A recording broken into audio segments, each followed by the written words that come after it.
que a gente falou na quarta-feira? Muita coisa, não foi? Nós falamos postulados da mecânica quântica, mas eu defini algumas palavras importantes. A primeira coisa, a gente já vem falando algumas aulas, é a função de onda.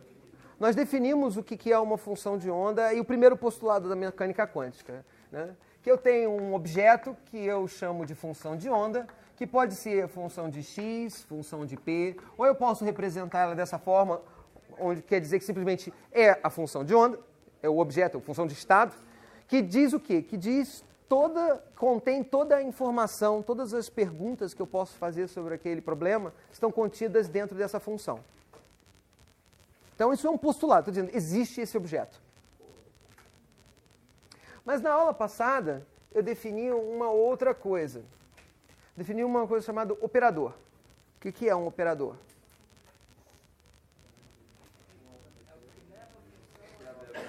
Isso.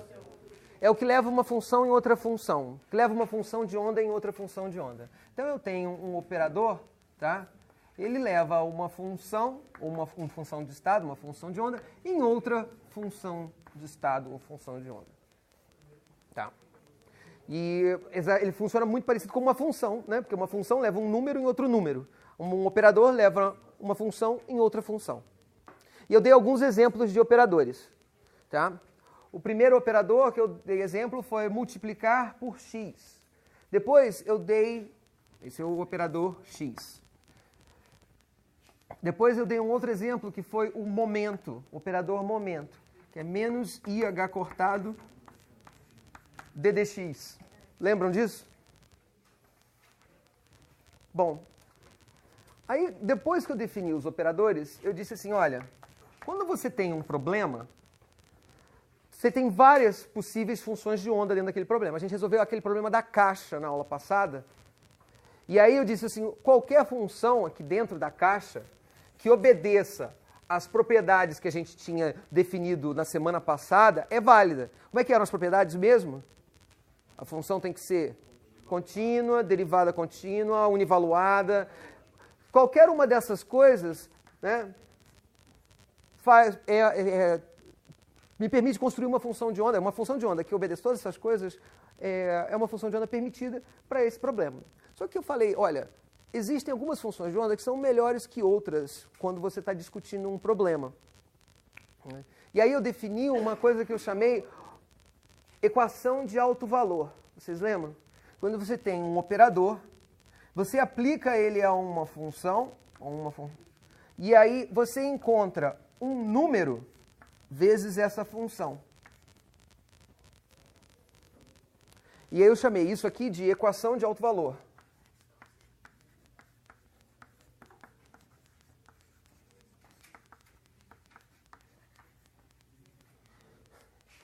Esse número é chamado de alto valor.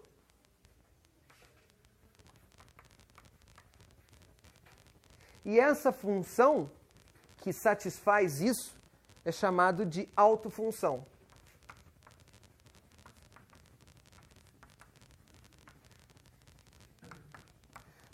Então, dado um operador, vai existir um conjunto de funções. Não é toda a função, mas vai existir um conjunto delas que quando você aplica a função naquele operador específico, você obtém a mesma função vezes um número. Certo? Então, por exemplo, um exemplo que a gente fez na aula passada foi o seguinte. Eu dei um exemplo, considere a seguinte função de onda. Psi de x igual a E na IKX. Isso é uma função de onda que a gente já viu. É uma função de onda que tem um momento bem definido. Se a gente escrever o número de onda como P sobre H cortado, P sobre H cortado, ela é uma onda plana e você tem, então, uma função que representa, uma função que tem um momento bem definido. Por que eu digo que ela é uma função que tem um momento bem definido? Vamos aplicar, então, o operador P. O operador P a essa função, psi de x. Isso seria menos IH cortado ddx aplicado a E na IPX sobre H cortado. E aí o que eu obtenho? Como é que eu faço a derivada aqui? Qual é o resultado da derivada? Menos IH cortado vezes I sobre H cortado vezes P. E na IPX sobre H cortado. Certo? Agora, H cortado corta com H cortado, menos I vezes I, quanto dá? Dá 1. É menos I vezes I dá 1. Então, nós encontramos P vezes psi de x.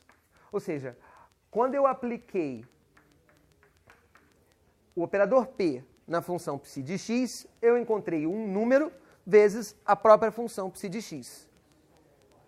E esse número é o alto valor do operador P.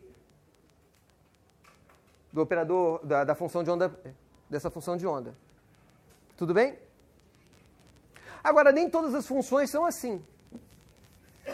Por exemplo, se eu tivesse usado, em vez dessa função, tivesse usado essa daqui, ó, seno de px sobre h cortado, o que ia acontecer na hora que eu tomasse essa derivada? Vezes seno px sobre h cortado. Fica menos cosseno. Fica o cosseno. Fica menos i h cortado. Derivada do que está aqui dentro, vezes p sobre h cortado. Cosseno, certo? De px sobre h cortado. O h corta, mas fica menos ip cosseno. Eu construí de volta a função que eu tinha antes. Então, essa função não é uma autofunção do operador P. Bom,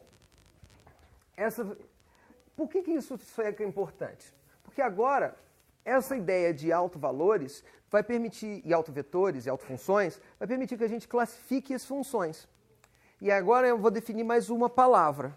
Então, operadores são essas coisas que levam uma função em outra função. Tudo que você mede na mecânica quântica são operadores. Mas o valor da medida serão os autovalores do seu operador. Então, tudo que você mede, ou todos os observáveis, um observável é um operador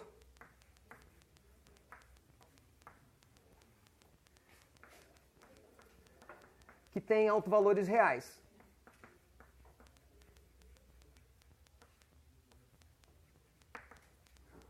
Ou seja, eu posso construir operadores que têm autovalores complexos. Posso. Mas esses não são aqueles que se representam as medidas. Tudo que for medido, tudo que você for medir, vai ter que dar um número real. Você mede a posição, você mede o momento, você mede o momento angular. E esses são números reais. Todos os operadores que têm essa propriedade, todos os autovetores, todos os autovalores desse operador são reais, são chamados de observáveis. São coisas que podem ser observadas. Tá? Então, o observável é um operador que tem todos os autovalores reais. Tá? Bom, beleza. Agora, usando a ideia de que os autovalores são aquilo que os autovalores de um observável é aquilo que você mede, você pode então usar isso para classificar os estados.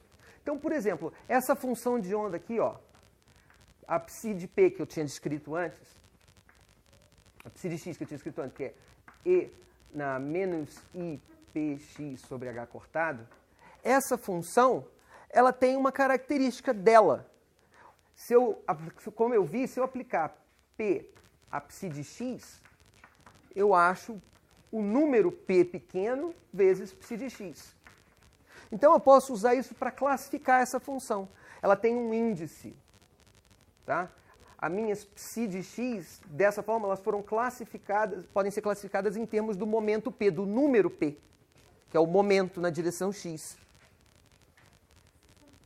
Certo? Entenderam o que eu falei? Então, Em vez de eu escrever ela dessa forma, ó, psi de x é isso daqui, eu poderia, por exemplo, criar uma notação, e em alguns livros você pode encontrar assim, olha, que essa função seria representada aqui, ó, pelo cat p. Ela quer dizer que é a função de onda que tem um momento p bem definido, com esse número p. Mas é uma notação, não é obrigatório. Tá? Mas o importante é que agora eu posso usar isso para classificar a equação de alto valor e de alto vetores, para classificar os estados do meu problema. Então, por exemplo, quando a gente for resolver o átomo de hidrogênio, o que você vai ver é que você vai ter os orbitais, certo? O que são esses orbitais? Exatamente, mas você já viu aquele S, P, D, F, sabe? Eles são... Não, eles são números quânticos diferentes, eles são números que classificam uma família de funções. Que funções são essas? Eu vou falar daqui a um pouquinho mais tarde. Mas o que eu quero dizer é que eu estou usando um observável, e esse observável é o momento angular, e cada um desses S, P, D, F são valores diferentes do momento angular do elétron. Cada orbital é um momento angular diferente. O momento angular 0 é o orbital S. O momento angular P, ou o momento angular 1, é H cortado, na verdade, né? 1 é o orbital P. O momento angular 2H cortado ao quadrado é o orbital D, e assim vai. Esses nomes, S, P, D, surgiram por uma razão histórica, porque os níveis atômicos foram inicialmente descobertos fazendo experimentos de espectroscopia, né, jogando luz e vendo a radiação que saía. E aí, por isso, eles pegaram esses nomes espectroscópicos. Só depois é que se entendeu que isso estava ligado ao momento angular do elétron. Por isso que a gente não chama orbital de momento angular zero. A gente chama de orbital S. É por uma razão histórica. Tá? Bom, mas com isso, então, você pode usar os observáveis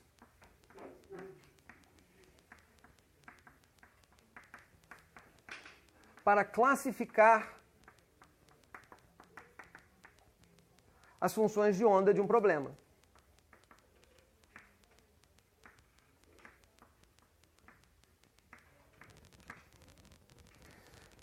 Então, na aula passada, a gente pegou e fez um observável interessante. A gente definiu um problema que a gente calculou, que foi o da caixa. Certo? Para isso, o que eu usei? Eu comecei o meu problema pensando, eu tenho uma caixa de paredes extremamente duras, onde a partícula não consegue entrar na parede, mas lá dentro ela está livre. E aí eu escrevi a função energia para a partícula dentro da caixa. Qual é a função energia clássica para uma partícula dentro da caixa? A energia a partícula está livre ali dentro, né? Então como é que é? Qual a única energia que ela tem? P sobre 2m, cinética. P quadrado sobre 2m. Depois eu disse assim, olha, agora eu vou dar o pulo do gato.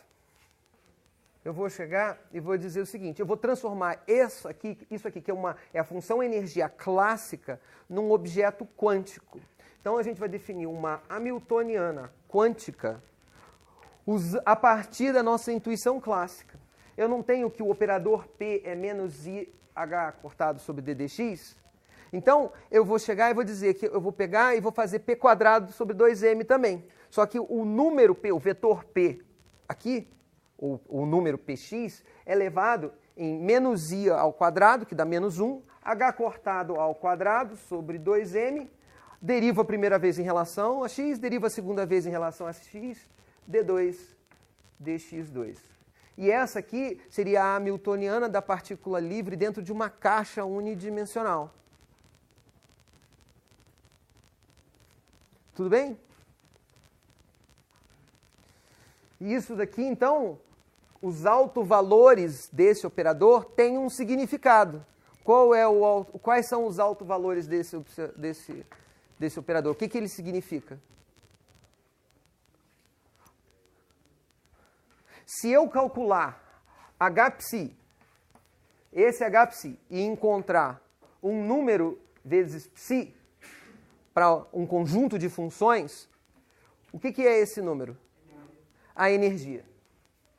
Então, essa equação é a equação de alto valor para o operador hamiltoniano. E ela me diz, ela me classifica, ela me permite escolher entre todas as funções possíveis ali que eu posso construir dentro da caixa, aquelas que têm energia bem definida. Essas são as funções que têm energia bem definida. Como é que era uma expressão a expressão da função de onda que a gente encontrou na quarta-feira? A gente não encontrou que psi de x tinha que ser igual ao quê? A seno de kx. Ou P sobre H cortado, certo? Agora, se eu jogo essa função nesse operador, o que aparece?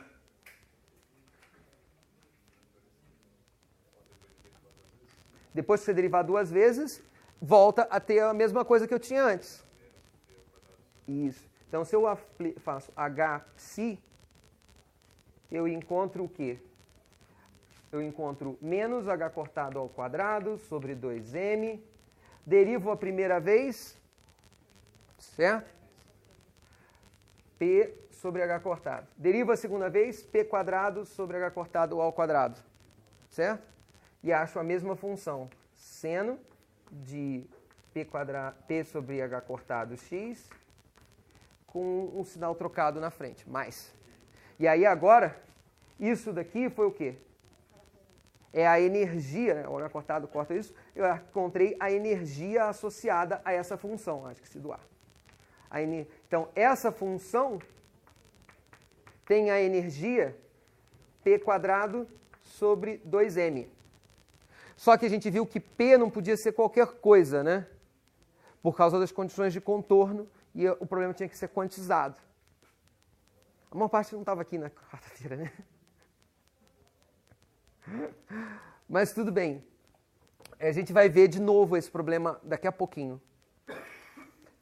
E a resposta correta é que a resposta que você teria de encontrar é que você encontrar, deixa eu ver se eu lembro de cabeça, 1 sobre 2m, h cortado ao quadrado,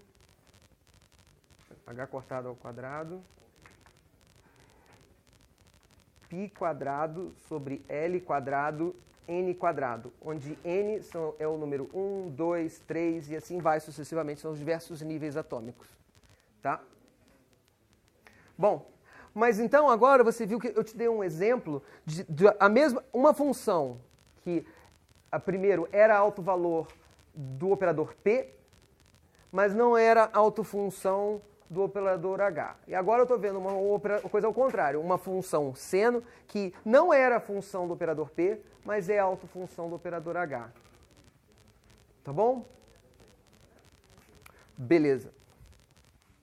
Então, esse processo aqui, olha, esse processo de você pegar uma função clássica e transformar ela num operador quântico, essa ganha um nome. E ela chama de quantização canônica. Na verdade, ele é um chute educado. Em inglês chama educated guess. Por que isso? Porque a gente faz a física da mecânica clássica, que a gente já conhece há 300, 400 anos, baseado em experimentos lá de bolinhas que você vê atirando de um lado para o outro. De repente eu te digo assim, olha, existe um mundo que vai muito além do mundo clássico. A mecânica clássica, ela é um limite pequeno dentro de uma coisa muito maior que a mecânica quântica. As equações que eu derivo para a mecânica clássica não têm de valer para esse mundo quântico, de forma alguma. Mas eu quero fazer o máximo possível com aquilo que eu aprendi da mecânica clássica. Então você cria um procedimento de como pegar aquelas suas funções clássicas e chutar o que seria a correspondente função quântica. E esse procedimento é você pegar, toda vez que você encontrar uma variável x, você leva ela no operador x. Toda vez que você encontrar a variável p no seu problema clássico, você vai levar ele no operador p, que é menos i h cortado ddx. E esse cara aqui é multiplicar por x.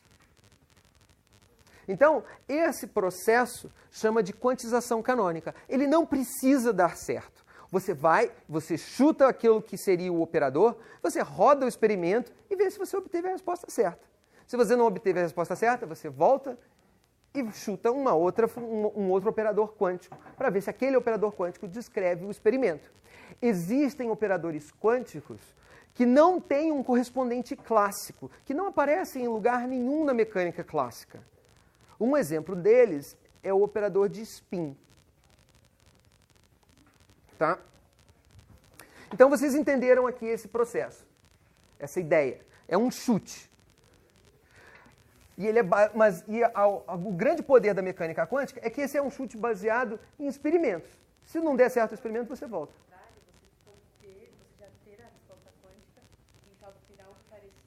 Você gosta de fazer isso para checar se você não está fazendo nenhuma bobagem. Mas não, você olhando do pequeno, você não consegue enxergar o grande. Do grande, se você tem o grande corretamente, você pode tentar obter o pequeno. A mecânica clássica é aquilo que é pequenininho, é o limite. E você quer, e isso é uma outra conta que você pode fazer, que é chamado de princípio de correspondência. É de você começar com um problema quântico e obter o limite clássico dele. E tem que ser consistente com a nossa vida do dia a dia. Se a gente chegar no final do curso, provavelmente eu vou conseguir explicar para vocês por que a gente vive num mundo quântico, mas a gente não vê a mecânica quântica no dia a dia. Mas para isso a gente tem que andar um pouquinho mais com a matéria. Tá? Oi? O que foi? Bom, então, esse é um processo de chute e acertos. Então, por exemplo, na década de 30, né, se faz o seguinte experimento. Você pega um forno e você joga e você aquece prata, de vez em quando para tirar de vez em quando você tira um átomo de prata dele. E esse átomo de prata sai com uma determinada velocidade v, assim, ó. Tá? Você colima bem o feixe de forma com que faz um orifício bem pequenininho, o átomo sai sempre com uma velocidade bem definida nessa direção. Se você pegar a sua tabela periódica, o átomo de prata é neutro, não está ionizado, não tem nada demais. Agora, se você coloca um campo magnético nessa direção, na direção Z, o que vai acontecer com o átomo de prata? Ele é neutro, certo? Então, em princípio, você não devia esperar que acontecesse nada com ele. Só que o átomo de prata tem um último elétron lá fora, desemparelhado. E esse elétron, ele é neutro. Do ponto de vista de eletromagnetismo clássico, não deveria acontecer nada. Mas como ele tem aquele último elétron desemparelhado, sozinho, sem um outro elétron, ele tem um grau de liberdade interno que hoje a gente chama de spin, que é um momento magnético, momento de dipolo magnético. Então, esse momento de dipolo magnético faz com que haja uma força sobre o átomo. E aí, metade dos átomos vai para cima e a outra metade vai para baixo. Não, você joga um, depois joga outro. Alguns deles vão para cima, é que nem aquele nosso experimento do fóton. Tá? Nesse instante, quando ele está passando por aqui, eu jogo um átomo, eu não sei para que lado ele vai. Exatamente como eu não sabia quando o fóton ia passar pela fenda de cima ou pela fenda de baixo. Mas na hora que eu faço a medida, e aqui eu estou fazendo a medida na hora que eu ponho o campo magnético, eu vou saber se o átomo aqui vai estar com o spin para cima e aqui com o spin para baixo. O spin na direção Z dele. Tá? Ele tem esse momento de dipolo que faz com que aconteça isso. É um grau de liberdade interno que eu não sabia que existia na mecânica clássica. Aí agora você tem que continuar explorando, você vai fazer mais experimentos. Esse experimento é chamado experimento de Stern-Geller. Foram os caras que fizeram. Agora eu vou fazer um próximo experimento. Bom, esses átomos daqui, que estão aqui embaixo, esses ficam eu esqueço deles. Quando bateram numa parede, onde eu fiz a medida. Esses daqui não, eu faço um orifício e agora eles continuam andando para cá. E agora eu aplico novamente um campo magnético na direção Z deles. O que acontece com eles agora?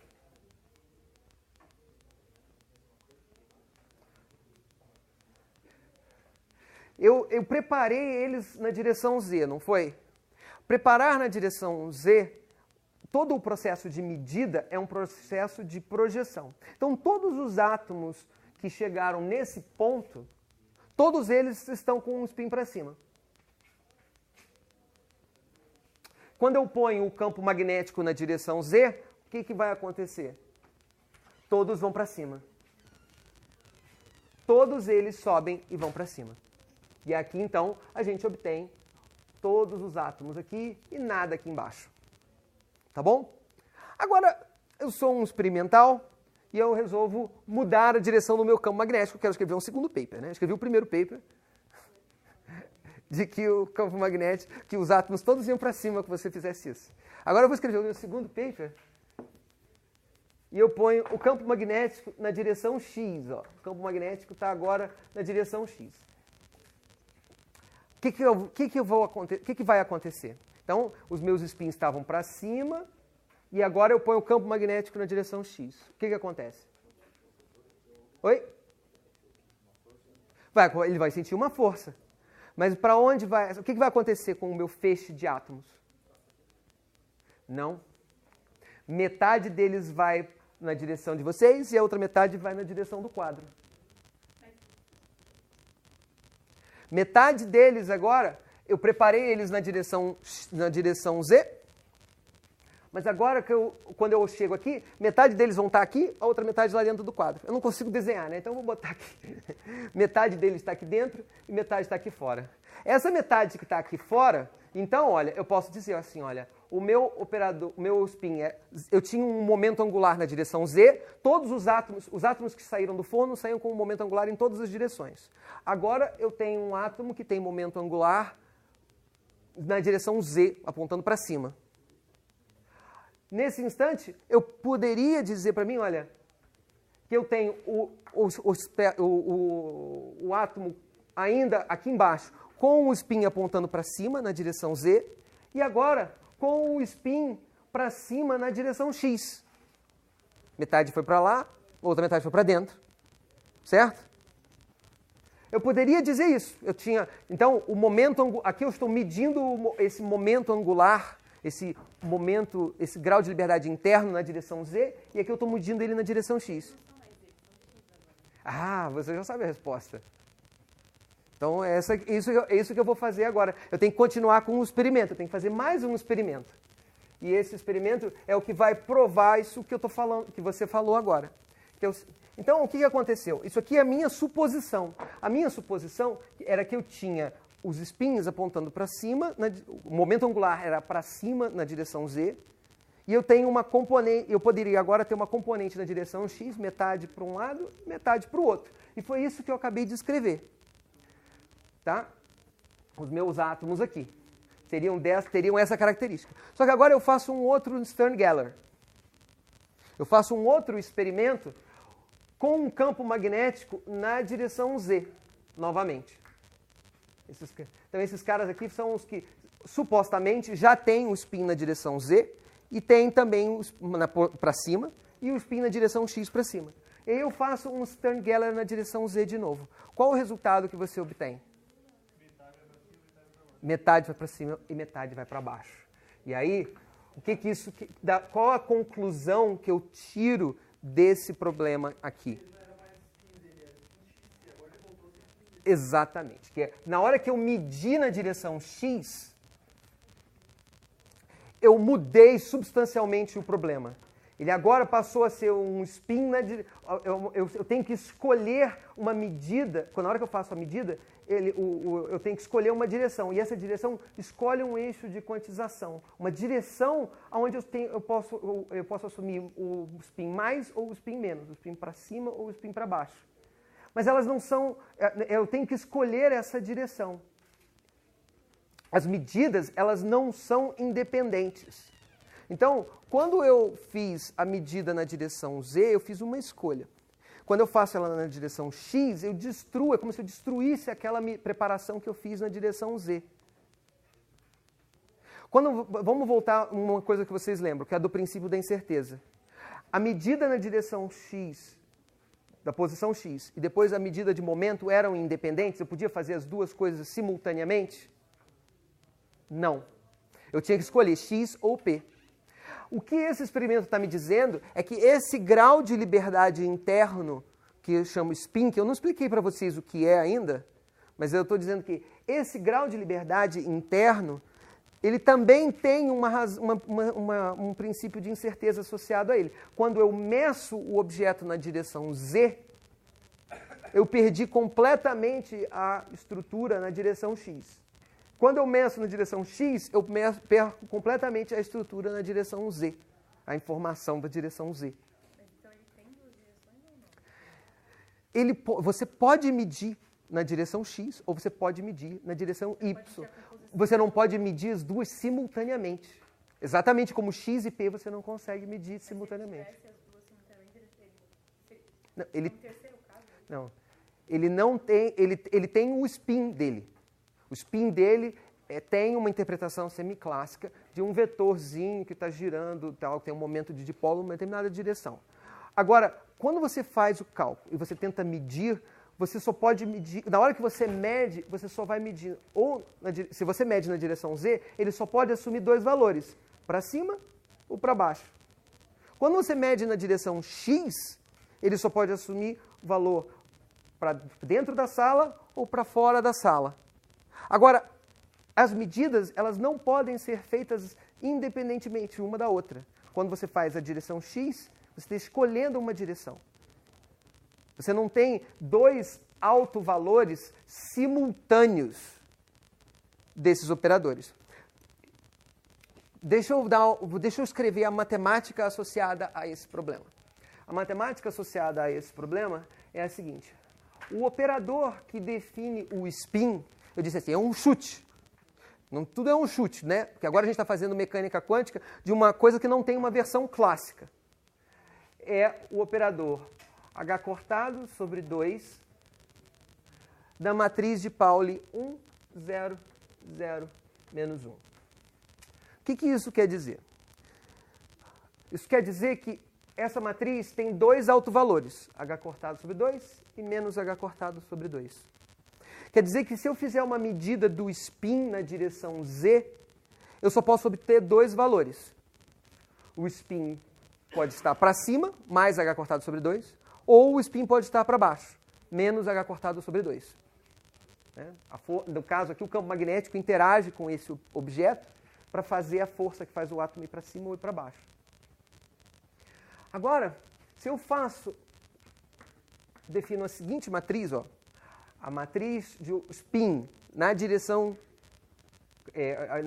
X, na base Z, ela é escrita como a seguinte matriz. H cortado sobre 2, 0, 1, 1, 0. Essa matriz eu falei na aula passada. Quais são os autovalores dela? Quem lembra dos autovalores dela? Como é que faz?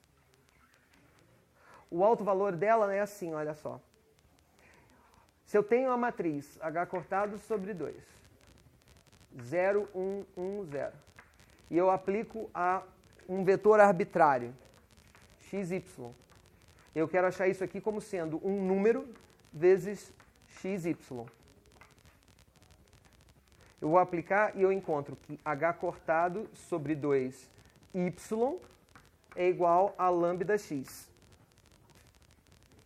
H cortado sobre 2x é igual a lambda y. certo? Só joguei aqui, só fiz a multiplicação de matrizes. Agora eu jogo uma equação dentro da outra. E a gente encontra y igual a lambda ao quadrado y. Né? Joguei essa equação aqui dentro. Tá bom? Certo? Na hora que você faz isso, você acha que lambda ao quadrado ele tem que ser igual a 1. Quais são os valores possíveis de lambda? Lambda, então, pode ser o valor mais ou menos 1. E essa matriz, então, tem dois autovalores permitidos. Apesar dela não parecer, ela tem dois autovalores permitidos. H cortado sobre 2 e menos H cortado sobre 2. Agora, vamos ver o que acontece. Então, aqui eu tinha a minha função de estado, a função de onda, ou vetor, que eu apliquei nas matrizes e achei os meus autovalores. Os autovetores associados, esse cara aqui, olha, eu fiz na aula passada. Esse aqui é raiz de 2 sobre 2, raiz de 2 sobre 2. E esse aqui é raiz de 2 sobre 2 e menos raiz de 2 sobre 2. São os dois autovetores que aparecem para essa matriz. Mas o que eu quero colocar aqui para vocês é o seguinte, olha, o que esse experimento está dizendo para a gente é que a ordem como você faz as operações é importante. Então, vamos fazer o seguinte. Se eu pego a matriz SZ, aplico na matriz SX, aplico isso numa função de onda, o que eu estou fazendo? Eu estou fazendo o produto dessas duas matrizes, não estou? Isso dá h cortado ao quadrado sobre 4. Essa matriz vezes essa matriz, quanto dá? 0 para a primeira entrada, então é 0. A segunda entrada é essa vezes isso aqui, dá 1. Aí o cara aqui de baixo é menos 1, 0. Então, eu fiz o experimento na direção x, ou na direção x, depois eu faço ele na direção z. Agora eu vou fazer o contrário, vou fazer ele primeiro na direção x, primeiro na direção z, depois na direção x, aplicado ao meu psi. A matriz que eu encontro agora, tá? H cortado sobre 4, agora é essa matriz vezes essa matriz. Isso vai dar 0, bom, beleza, 0 e 0. Menos 1, 1 e 0. Então, a ordem como as coisas foram feitas, eu primeiro faço o experimento na direção x, depois faço na direção z, é diferente, dá um resultado diferente de eu fazer ele primeiro na direção z e depois na direção x. Então, aquilo que quantifica o quão importante é a ordem das operações recebe um nome que se chama do comutador. Nesse caso, o comutador de dois operadores, esse aqui é o operador de spin na direção z, o operador de spin na direção x, o comutador, nesse caso, é de dois operadores, do operador A e do operador B, é simplesmente você fazer AB menos BA. Quando a ordem não importa, quanto dá esse valor? 0. Agora, nesse caso, a ordem importou. Ele não vai dar 0. Quando isso acontece, isso quer dizer que eu não consigo simultaneamente classificar as minhas funções de onda com os autovalores de um e de outro ao mesmo tempo. Eu tenho que escolher um, exatamente como um dos operadores para classificar as funções de onda. Exatamente como no caso de x e p. Eu não disse que eu tinha que escolher se eu ia fazer a função de onda como x ou a função de onda como p. A mesma coisa aqui, eu posso classificar as minhas funções de onda com a base de spin x ou com a base de spin z, mas eu não consigo fazer com as duas simultaneamente. E a maneira de quantificar isso é usando esse objeto que é chamado de comutador. Bom, mas se isso for verdade, isso vale para aquilo que eu falei sobre os operadores x e p. Então, vamos calcular o comutador do operador xp. Então, eu quero calcular o comutador de x com p. Tá? Para isso, eu vou aplicar a uma função de onda, psi de x. Ok? Então, vamos calcular quanto é esse comutador. Como é que eu faço? O que eu falei sobre a minha regra de quantização? Quando eu estou fazendo xp psi menos px psi. Como é que é a minha regra? Cada um desses aqui vai ser o quê? Esse daqui vai ser multiplicar por x. E esse cara aqui vai ser o quê? Menos i, h cortado, d dx aplicado a psi, certo? Agora vamos fazer do outro lado. Eu tenho menos, agora p é menos i, h cortado, certo? Vai ficar menos i, h cortado, vai ficar mais aqui, d dx. Só que agora eu tenho que multiplicar por x psi. Agora o que vai acontecer? Esse cara, tudo bem, está aqui. Agora aqui eu tenho o produto de duas funções, a função x e a função psi. Quando eu fizer a derivada, o que vai acontecer?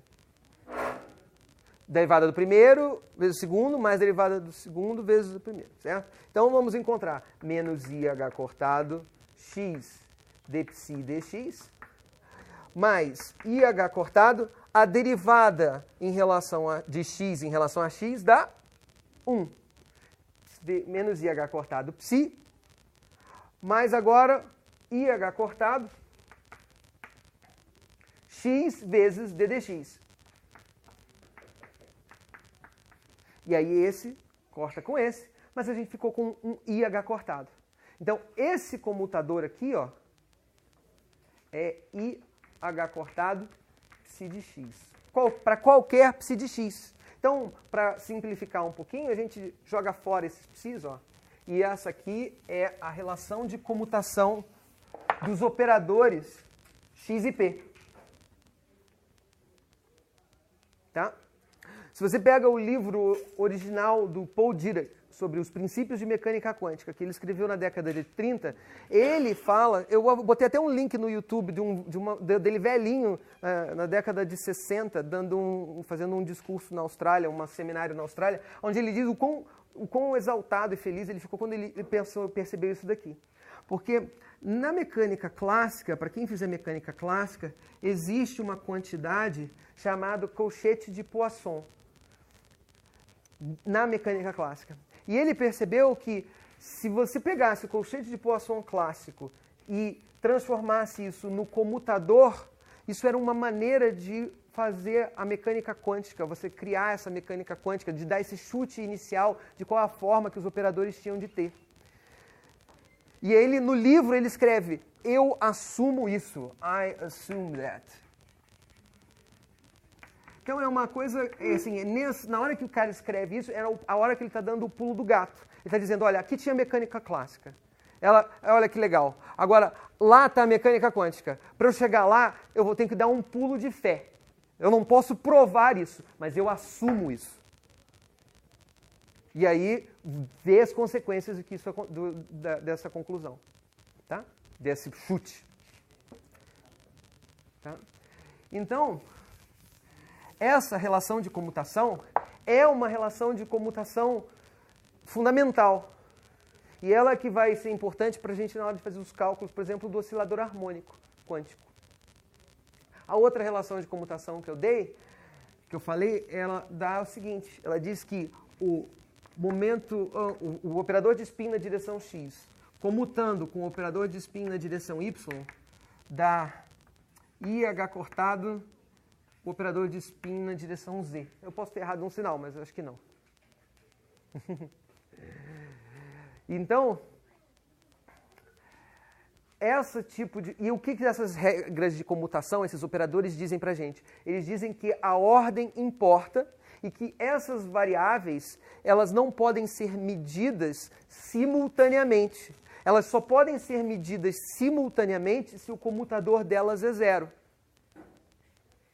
Então, por exemplo, se eu tenho um problema e de uma partícula andando no plano xy, eu posso medir a posição e posso medir na direção x e posso medir a posição na direção y.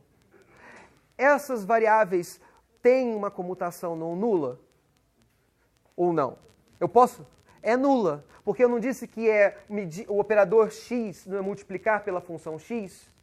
O operador y é multiplicar pela função y. Então, quando eu fizer o comutador de x com y aplicado a psi, isso vai ser x, y, psi, menos y, x, psi. Mas multiplicar por função não tem problema. Você pode mudar a ordem de x com y aqui, isso dá zero. Isso quer dizer que então eu posso medir x com y simultaneamente. Essas duas variáveis. Se eu fizer agora com o operador p, px e py, eu tenho uma partícula andando no plano com um momento na direção x e um momento na direção y. Essa função aqui, ó, seria menos h cortado ao quadrado, d dx, d dy. Dá zero ou não dá zero? Dá, ó, menos h cortado ao quadrado, d2 dx dy aplicado a psi, menos mais h cortado ao quadrado, d2 dy dx aplicado a psi. E agora, quando você está fazendo FVV, você lembra daquela regra de Schwartz? O que a regra de Schwartz fala para você? Que a ordem não importa. Que eu posso mudar a ordem das duas derivadas e eu acho que a comutação é zero. Para a mesma partícula, eu posso medir o momento na direção x e na direção y, independentemente.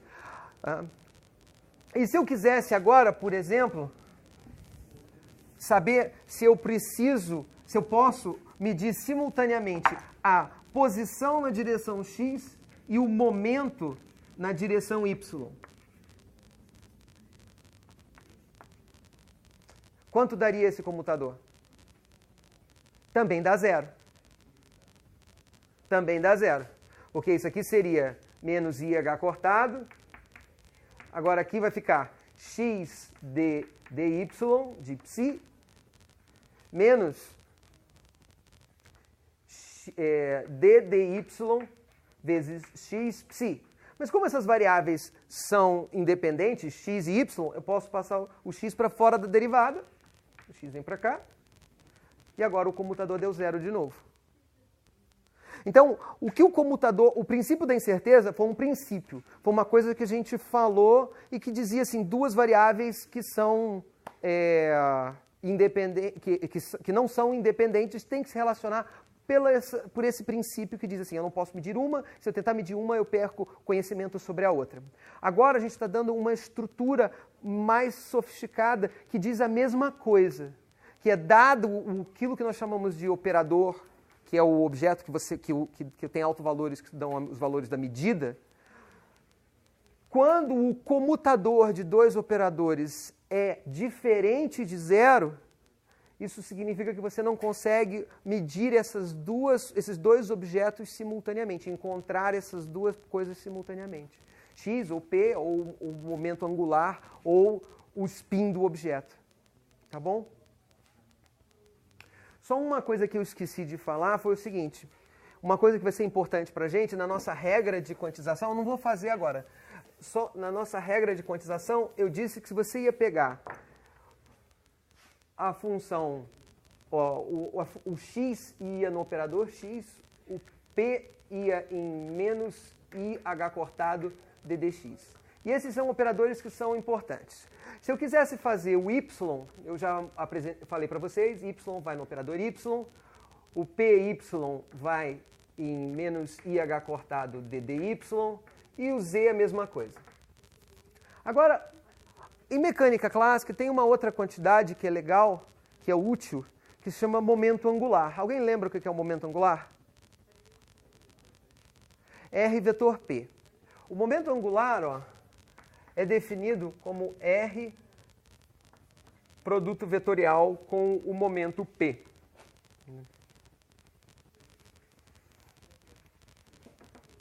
E o que ele significa? Exatamente como o momento linear ele dá uma quantidade que não muda quando o objeto está se movendo em movimento retilíneo uniforme, esse é o momento linear, o momento angular ele é uma quantidade que não muda quando o objeto está girando, com velocidade angular constante. Quando ele tem uma simetria de rotação, o problema tem uma simetria de rotação. Então, por exemplo, quando a gente vai fazendo a órbita de um átomo, do elétron em torno de um átomo, essa vai ser uma quantidade que a gente vai usar. Qual é a expressão, então, quântica do momento angular? Bom, para isso aqui, olha, isso aqui como é que você calculava? Você calculava assim, olha, era IJK x, y, z, ddx, ddy, ddz, menos IH cortado aqui na frente, né? Então, com isso eu vou definir o que são os meus operadores de momento angular. Eu vou escrever só o momento angular na direção z, que seria escrever o quê? Pegar esse cara, é o direção k, o versor k, x ddy,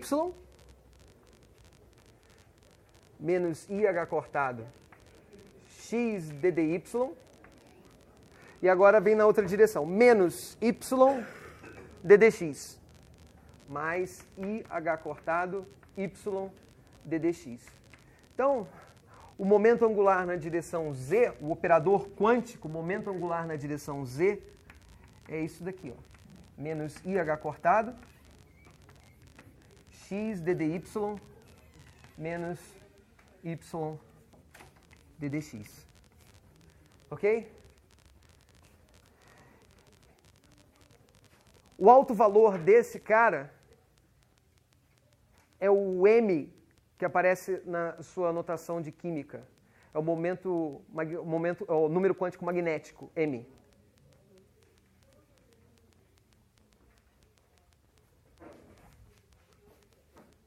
Ok. Bom, agora que a gente fez isso, nós vamos voltar para o problema da caixa. Tá bom? Alguma dúvida?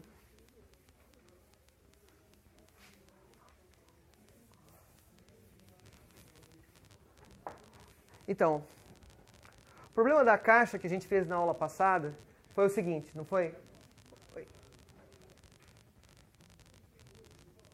O problema da caixa que a gente fez na aula passada foi o seguinte, a gente tinha uma caixa dura em uma dimensão. E eu disse, olha, eu vou resolver, ela tem tamanho L, e eu quero resolver o problema de achar H psi igual a Epsi, onde H é a função energia, ou a hamiltoniana, de um mh cortado ao quadrado sobre 2m de uma partícula, d2 dx2. E as soluções que nós encontramos foram essas aqui, não foram? Nós encontramos que a nossa função de onda psi de x é igual a seno de kx,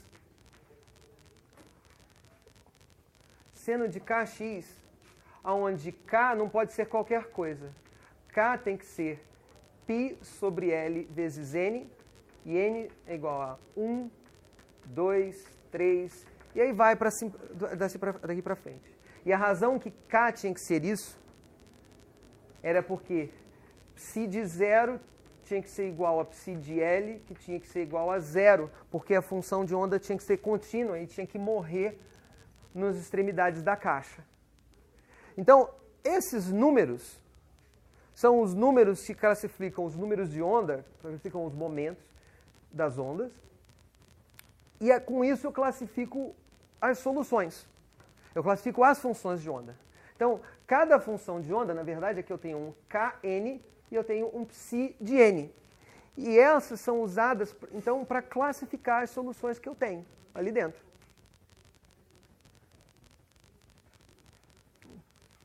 Tudo bem? A energia, então, se a gente substitui aqui embaixo, a energia que a gente encontra é h cortado ao quadrado sobre 2m, k quadrado, porque você deriva duas vezes a função, e você acha π quadrado sobre L quadrado n ao quadrado. Então, você tem vários níveis de energia. Tá bom? Agora, a pergunta que eu vou fazer é a seguinte. Vamos criar um problema um pouquinho diferente. Vamos criar o problema agora de uma caixa bidimensional. Eu ponho uma partícula dentro de uma caixa, mas agora ela pode se mexer na direção x e se mexer na direção y. O que acontece então? Estou vendo a caixa de cima aqui agora. Tá? E eu coloquei a partícula aqui dentro da caixa. Vamos seguir exatamente o mesmo processo que a gente fez antes. Como é que eu agora escrevo a hamiltoniana do meu problema? Qual seria a função clássica, a energia clássica do problema? Qual seria a energia que uma partícula teria ali dentro da caixa? Energia livre, a energia cinética, certo? Da partícula livre. E como é que eu escrevo essa energia cinética? Como é que você escreve? P quadrado sobre 2m, mas qual P? Os dois, não é? Ele não pode andar tanto na direção x quanto na direção y? Então, eu teria que escrever assim, como px ao quadrado sobre 2m mais py ao quadrado sobre 2m. Certo? Então, com base nisso, qual seria a hamiltoniana que eu tenho de escrever? Menos h cortado ao quadrado sobre 2m. Agora, d2 dx2 mais d2 dy2. Se eu tivesse uma direção z, se fosse um cubo, apareceria um ddz mais d2 dz2 aqui, certo? Isso tem um nome em matemática, isso seria chamado de Laplaciano. Laplaciano da função, Laplaciano do problema, tá? Coordenadas cartesianas. Mas o problema que a gente tem é bidimensional. E agora eu quero classificar as possíveis funções de onda aqui dentro em termos da energia, de novo, resolvendo essa equação de alto valor, que também é conhecida como equação de Schrödinger independente do tempo.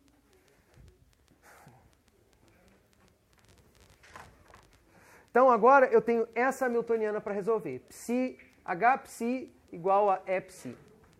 Agora, aqui no meu problema original, psi era função só de x. Naquele problema, psi é função de que variáveis? X e y.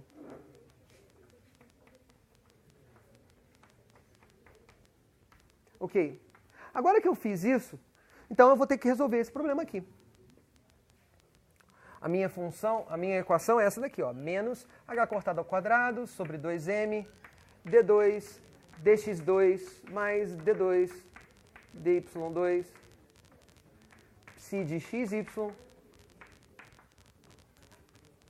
igual a E psi de xy. Agora, como é que você resolve esse tipo de problema? Em EDO. Oi?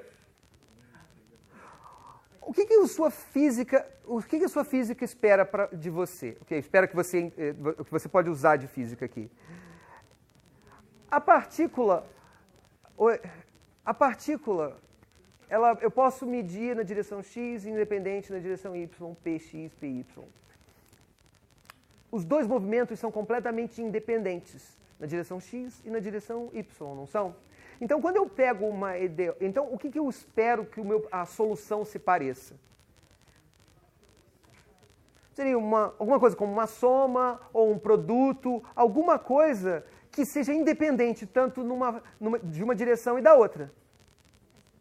Não pode ser uma soma, mas em EDO você vai ver que a gente pode, nesse caso aqui, supor que como as duas soluções são independentes na variável x e na variável y, que aquela função de onda psi de xy pode ser chutada como o produto de duas funções.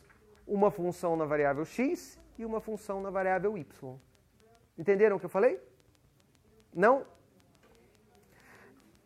Eu digo assim, olha, esse problema era de uma única variável, na variável x. Agora eu escrevi um problema que tem x e y. Mas se eu fechar meu olho e olhar ele de um lado assim, ele parece aquele problema que eu tinha antes. Se eu olhar dessa forma, o problema parece o problema que eu tinha antes, só que virado. Não existe nada na Hamiltoniana, nada nesse operador aqui, que misture a variável x com a variável y. Então eu espero que a minha solução seja uma coisa que tanto seja de x quanto seja de y, mas que seja independente em x e y. Eu possa fazer duas soluções que são independentes uma da outra. Eu poderia chutar que seria a soma de duas funções. Eu poderia chutar que são duas funções. Soma de duas funções. Mas na hora que você faz isso, você não vai encontrar a resposta correta. A maneira como você deveria ver em IEDO é que você poderia escrever psi de xy como o produto de duas funções, φ de x e ni de y. Assim eu fico com uma única função, que é a função dessas duas variáveis, mas que o problema vai poder ser quebrado nelas, por uma separação de variáveis. Então agora substituir esse chute de que eu tenho uma solução independente para x e uma solução independente para y. Entenda? Se eu somasse aqui, se eu escrevesse isso daqui, a soma, o que eu estava dizendo é que eu tenho uma função de onda em x e uma função de onda em y, e não uma função de x e y. Eu estou fazendo o produto. E agora eu tenho uma função de onda de x e y. Então eu vou jogar agora isso na minha equação.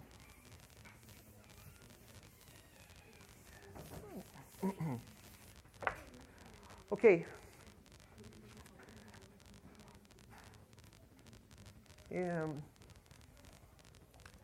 Vou jogar aquela coisa nessa na equação de alto valor. H_psi igual a E_psi. Então ficamos com menos h cortado ao quadrado sobre 2m d2 dx2 mais d2 dy2 φ ni é igual a E de φ vezes ni. Certo? Ok. Só para ficar mais bonitinho, como fiz na aula passada, vou passar a constante para o lado de lá. Fica d2 dx2 mais d2 dy2 φ ni é igual a menos h cortado ao quadrado, 2m E sobre h cortado ao quadrado φ vezes ni. Tá? Agora aqui eu vou entrar com as minhas funções. Φ é função só de x e ni é função só de y. Quando eu pego esse produto e passo aqui por dentro, aplico essa derivada em x, o que acontece com a função em y? Vai para fora da derivada. Fica ni de y, derivada segunda, d2 φ dx2. A mesma coisa, só que para outra função, aparece quando eu aplicar em y. Vai ficar φ de x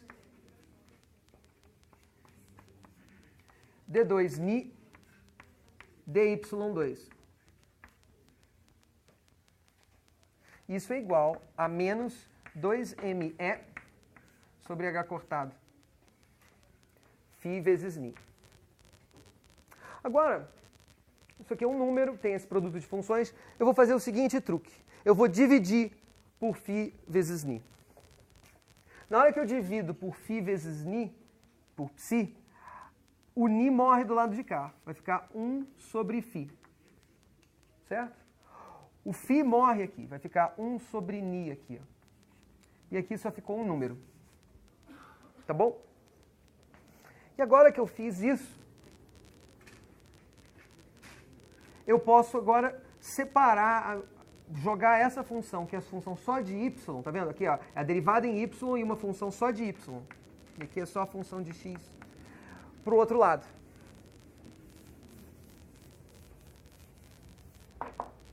Isso daqui, então, me faz escrever a seguinte função. 1 sobre φ de x, a equação d2φ dx2 é igual a menos 2me sobre h cortado, menos 1 sobre ni de y, d2 ni dy2. Agora, o que eu tenho do lado de cá? Eu tenho uma coisa que é função só de x, certo? E do lado de cá, eu tenho uma coisa que é função só de y.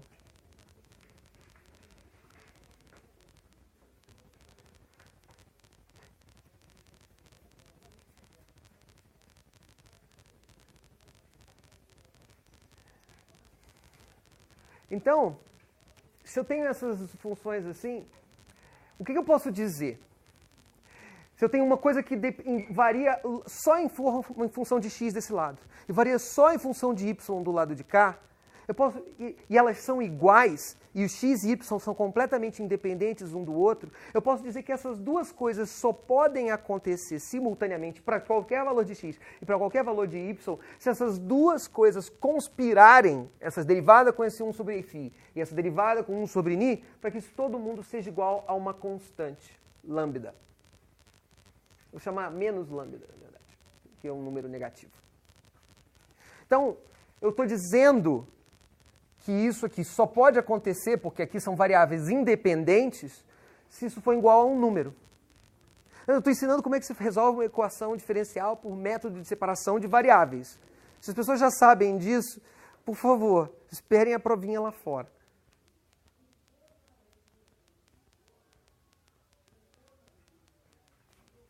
Não queria falar porque estou gravando, né? Mas assim, tá meio chato, né? Tá meio chato.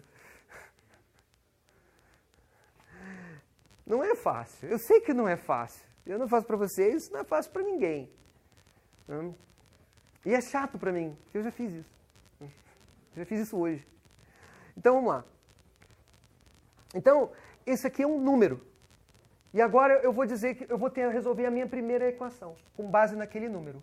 1 sobre φ de x, d2φ dx2 é igual a menos lambda.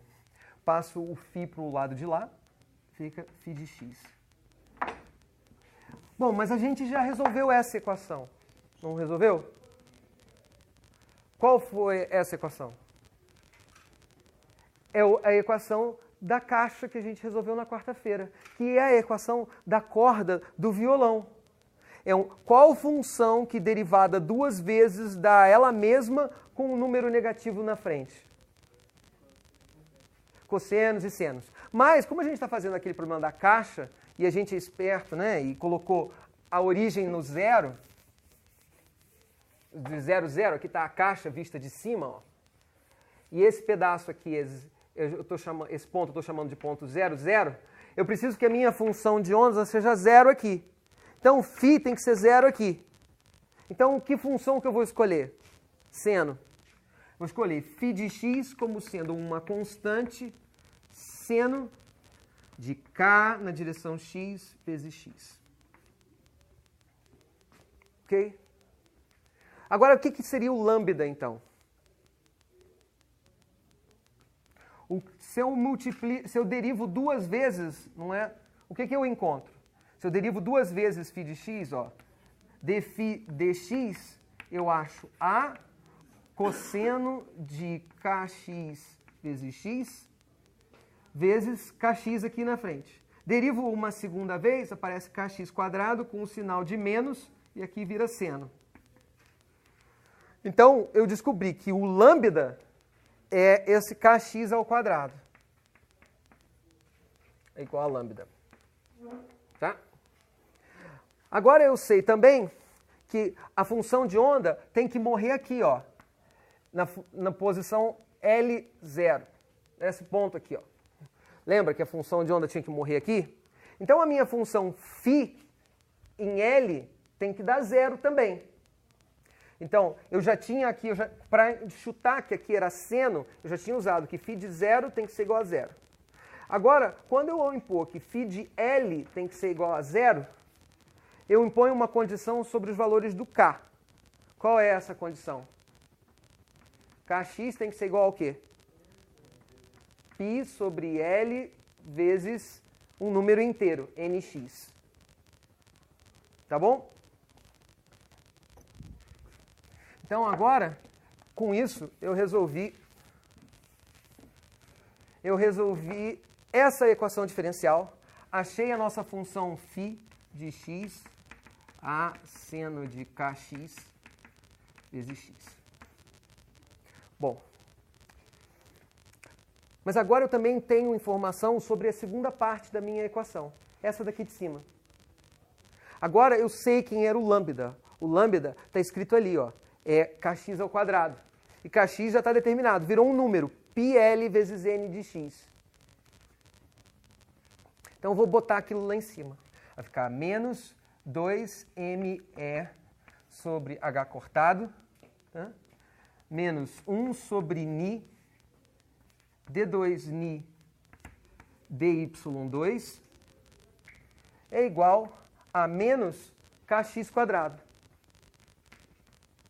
Agora, tudo que é número eu vou botar para um lado e tudo que é função eu vou botar para o outro. Então, a gente encontrou 1 sobre ni d2ni dy2 é igual a menos 2me sobre h cortado ao quadrado mais kx ao quadrado. Agora, isso daqui é um número.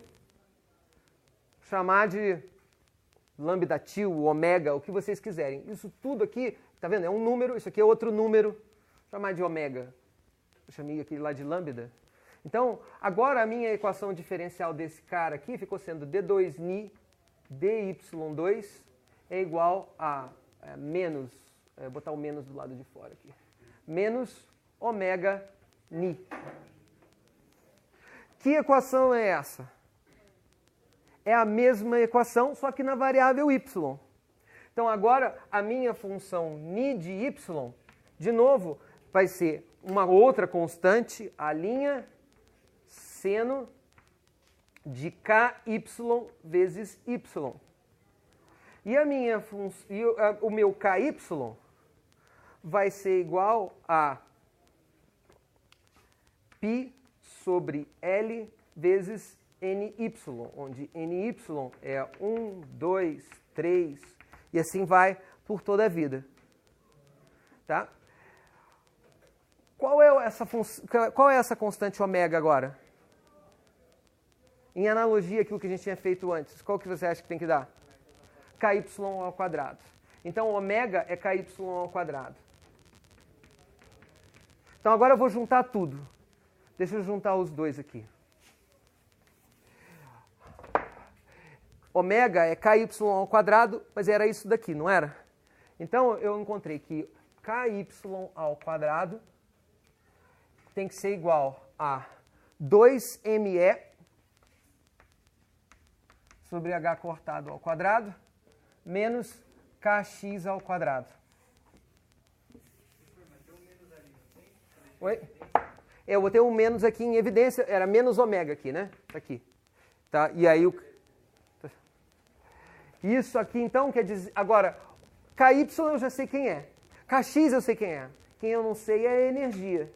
Então agora eu vou resolver para a energia. Vai ficar E é igual a h cortado ao quadrado sobre 2m, kx ao quadrado mais ky ao quadrado.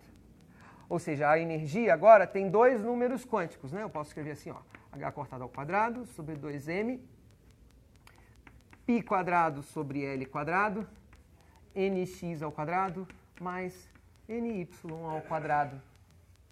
E agora a energia, os possíveis valores de energia, são indexados por esses números aqui, nx e ny. Tá bom? Deu para entender o processo? E agora, deu exatamente o que a gente estava esperando. Olha, é a energia cinética na direção x mais a energia cinética na direção y. Exatamente como precisava ser. Se eu agora quiser fazer um gráfico aqui, ó, de níveis de energia, o primeiro nível de energia permitido, qual que é? Os n's têm que começar em 1.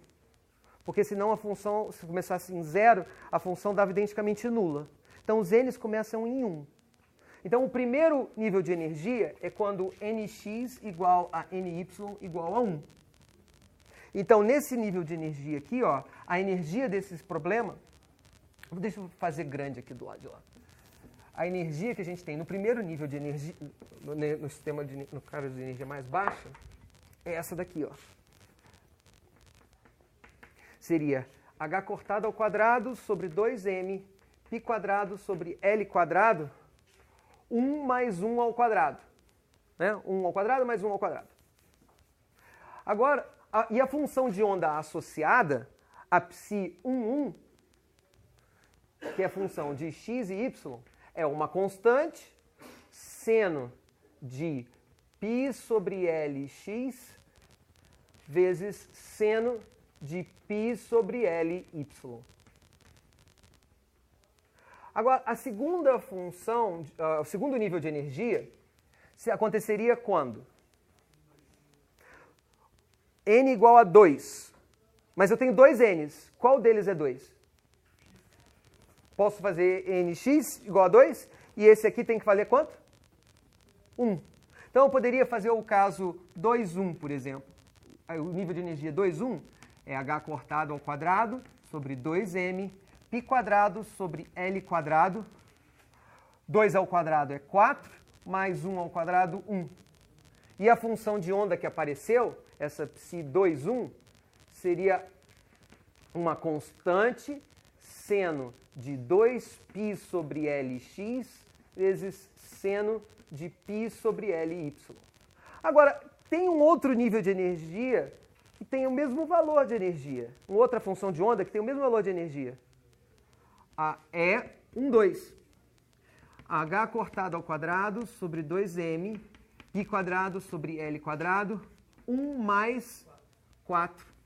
E a nossa função é a psi12, uma constante seno de π sobre Lx, seno de 2π sobre Ly. Isso aqui está horrível, né? Deixa eu aumentar. Vou apagar aqui e escrever de novo. Seno de 2π sobre Ly. E aí eu posso construir um monte delas. Agora, você vê que esse nível aqui é um nível único de energia. É uma função de onda que tem uma energia bem definida. Esse tipo de coisa é chamado, esse estado é chamado de um estado singleto. Agora, nesse caso aqui, essas duas funções de onda são funções diferentes, mas têm a mesma energia. Isso é chamado de um dubleto. Quando você tem três funções de onda com a mesma energia, é chamado de um tripleto. E assim vai. Tá? Então, quando elas têm a mesma energia, isso é chamado de estados degenerados em energia. Tá? Então, esses dois estados são ditos degenerados. Não porque eles são maus, né? Mas é porque eles têm a mesma energia. Tudo bem? Entenderam? E o processo é um processo de separação de variáveis. Foi isso que a gente fez e é assim que a gente vai resolver o átomo de hidrogênio. Tá? Agora, antes da gente fazer a provinha, tem mais 10 minutos, a gente vai falar de um problema que é quase igual, mas diferente. Todo mundo entendeu isso daqui, não entendeu? Agora vamos fazer o seguinte problema.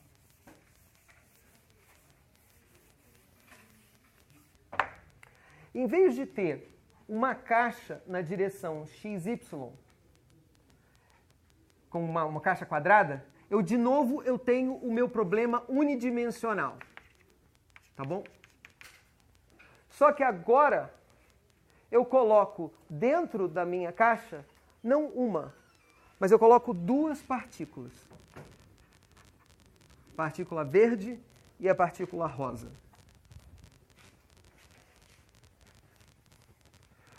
Como é que eu escrevo esse problema? Eu vou dizer, as partículas, elas batem nas paredes e voltam elasticamente, mas elas não batem uma na outra. Elas são transparentes uma em relação à outra. Então, o que acontece? Qual seria a função energia de cada uma dessas partículas, se eu pensasse em mecânica clássica? Elas têm a mesma massa. Duas vezes, mas elas podem estar com velocidades diferentes, não podem? Então, como é que eu tenho que escrever isso? Isso, a energia cinética das duas. 1 meio de m, P1 ao quadrado, mais P2 ao quadrado. Onde aqui é o momento da primeira partícula, o momento da segunda partícula. Essas são variáveis boas também. Eu posso medir o momento da variável P da primeira partícula, medir o momento da variável da segunda partícula, está tudo tranquilo. Né? Esse aqui é um momento clássico, perdão, ainda não falei. Qual é o operador quântico, então, a hamiltoniana quântica que eu vou construir? 1 sobre 2m menos h cortado ao quadrado, menos h cortado ao quadrado sobre 2m, d2 dx1, 2, mais d2 dx2 ao quadrado. Aonde? O que são x1 e x2? x1 é a posição da primeira bolinha, x2 é a posição da segunda bolinha. Certo? Então parece exatamente com o problema que a gente resolveu antes, não foi? A equação, se eu quiser descobrir os estados de energia desse problema, que tem energia bem definida, né? Todo estado tem uma energia, né? Mas que tem uma energia, um valor médio de energia. Mas o estado que tem uma energia bem definida, eu tenho que resolver a equação de alto valor, ou equação para a hamiltoniana, ou equação de Schrödinger independente do tempo. A função de onda aqui, ela é função de que variáveis, então? Da posição, exatamente, da posição da partícula 1 e da posição da partícula 2.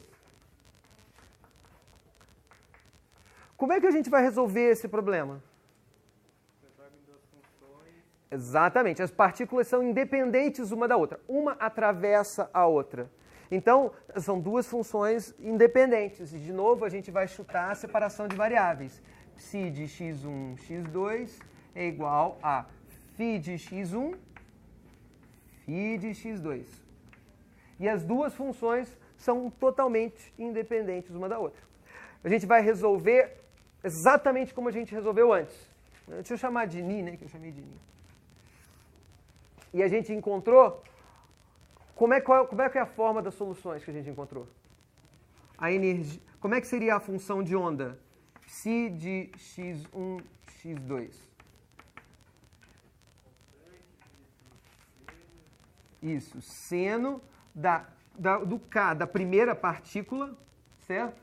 K da partícula 1 vezes x1, vezes seno do K da segunda partícula vezes x2. E a energia? A energia, então, de novo, tem dois números quânticos, n da partícula 1 e o n da partícula 2. E a energia seria exatamente aquilo que eu tinha escrito antes.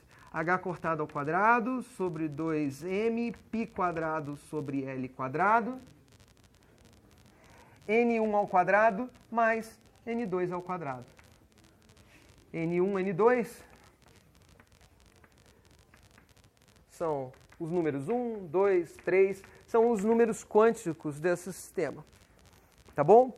Então, exatamente a mesma conta que a gente tinha feito antes. Então, qual é a diferença agora daquele problema que a gente tinha resolvido antes? É o mesmo? Parece o mesmo. Só que a natureza faz um truque com a gente agora. Ela diz que existe uma situação na natureza que a gente tem que, uma coisa na natureza que a gente tem que levar em conta. que foi um problema que chateou os físicos durante muito tempo, até no século XIX, antes da mecânica quântica.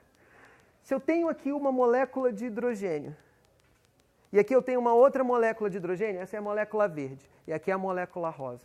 E eu troco a molécula verde com a molécula rosa de lugar, é o mesmo estado ou é um estado diferente? As moléculas são iguais? Aí que tá, não são moléculas de hidrogênio? Elas têm que ser iguais, não são? Não existe como eu pintar com um lápis de cor a molécula de verde e a outra de rosa. Então as moléculas são iguais. Então esse estado e esse daqui tem que ser a mesma coisa. Eles não podem ser diferentes um do outro. Eles têm que significar a mesma coisa. A função de onda tem que ser a mesma. Senão eu estou contando duas vezes os meus estados. Então, isso gera um problema na mecânica quântica, porque quando eu escolhi, olha, aqui é a variável que diz a partícula 1, e aqui é a variável que diz da partícula 2, era como se eu estivesse pintando uma molécula de rosa e a outra de verde. Eu preciso de um postulado novo na mecânica quântica, que é o chamado princípio de exclusão de Pauli ou teorema de estatística, que fala o seguinte, que na natureza tem dois tipos de partículas. Uma partícula que se chamam bósons. Essas partículas que são bósons, elas são tais que, se eu pegar a função de onda psi de x1, x2, e eu levar na função de onda psi de x2, x1, isso não muda a função de onda. A função de onda é a mesma. Se eu pego essas duas funções, essas configurações, e eu mudo elas de posição, eu sou levado na mesma coisa que eu tinha antes. Então, todos os bósons têm que se comportar dessa maneira. Então, essa função de onda aqui, se eu pego como é que eu vou transformar ela numa função de bósons? Eu vou fazer assim, ó, vou fazer de x1, x2. Se eu fizer seno de K1, x1 vezes seno de K2, x2 mais seno de K1, x2 vezes seno de K2, x1 e vou dividir por meio, eu não fiz mais conta nenhuma, mas eu obedeci essa regra que a natureza está mandando eu fazer. Está dizendo agora que se eu trocar x1 com x2, ó, eu crio a mesma função. Ó. Se eu pegar x1 e botar aqui, x2 botar aqui, eu pego esse pedaço e transformo nesse. Eu pego esse cara e levo nesse daqui, com o sinal mais nos dois. Então, essa função é uma função legal, é uma função que eu consigo transformar nessa forma simétrica, dessa forma simétrica. Em particular, se K1 for igual a K2, o que isso implica? Implica que aparece um seno de Kx1 vezes um seno de Kx2.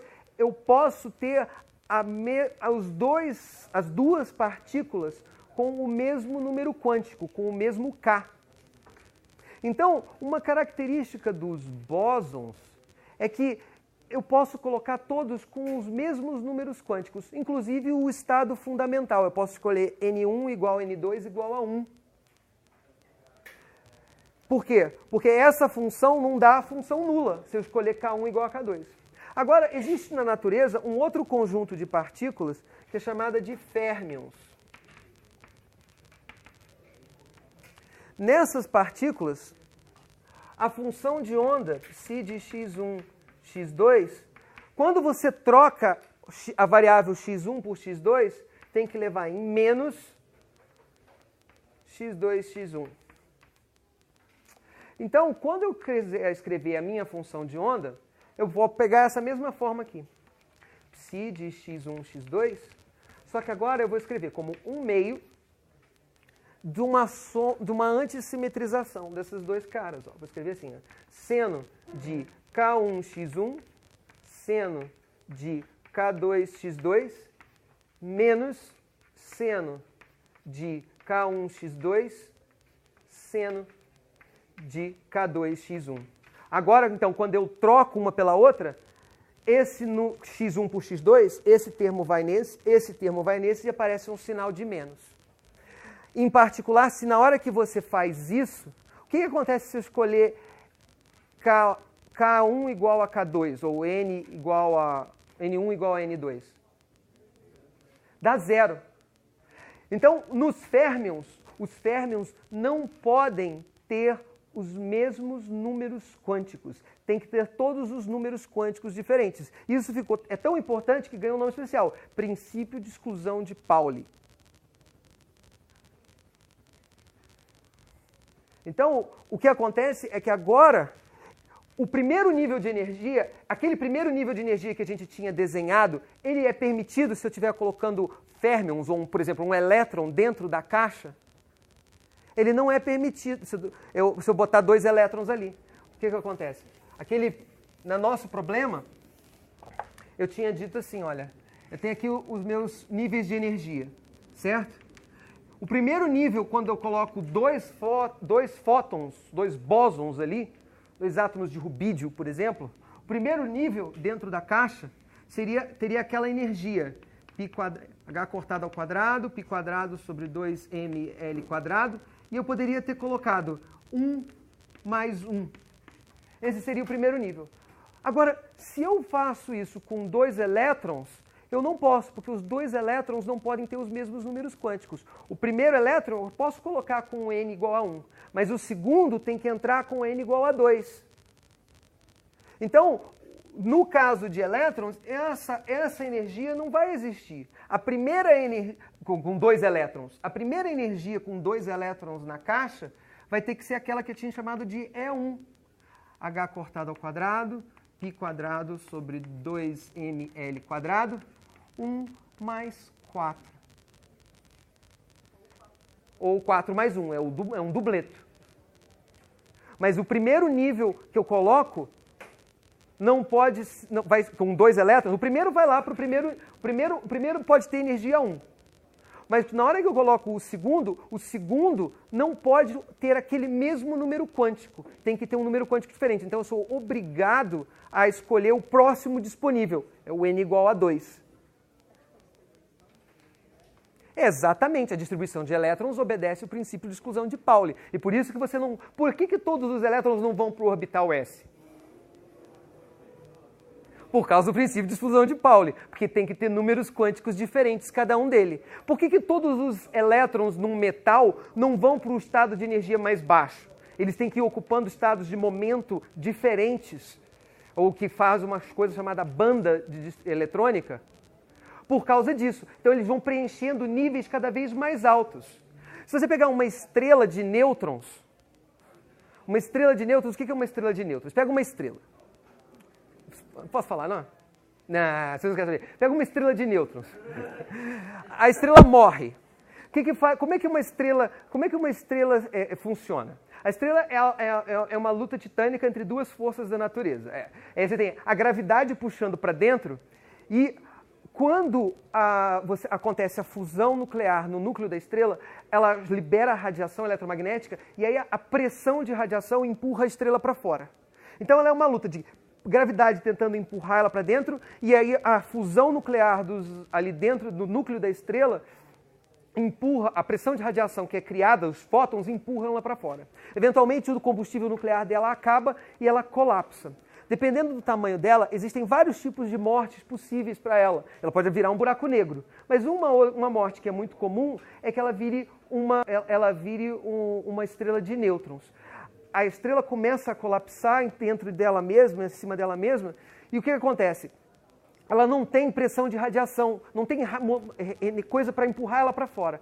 Só que ela é feita de elétrons e prótons. E tem uma hora que os elétrons e prótons, os prótons, já ocuparam todos os níveis, elétrons, prótons e nêutrons. E eles ocuparam todos os níveis fermiônicos permitidos. Eles não podem ir para o estado fundamental. Por quê?